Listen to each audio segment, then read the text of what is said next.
गली गली ऐं घर घर गूंजन सिंध अमर जा नारा नारा नारा नारा नारा जिए सिंध वारा जियन सिंध टोपी अजरक वारा। समूरी सिंध जी आऊं फुलजी स्टेशन में सकाफ़ती रंगन में रंगजी वई। ख़बर मूजिब फुलजी स्टेशन में CN न्यूज़ प्लस जे सरवाण अली पिताफ़ी जे सॾ ते एकता ईद रैली कढी वई।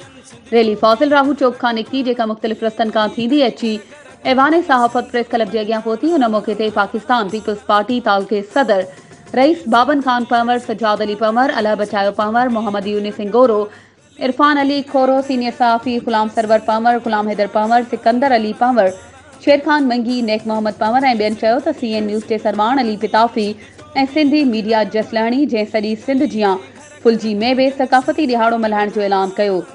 सुजाग क़ौमूं हमेशा पंहिंजे सकाफ़ती ॾींहुं भरपूर नमूने मल्हाईंदियूं आहिनि। हिन क़िस्म जे ॾींहुं मल्हाइण सां नौजवान नसल खे सिंध जी रहणी करणी ऐं सकाफ़त जी ॼाण हासिल थी रही आहे।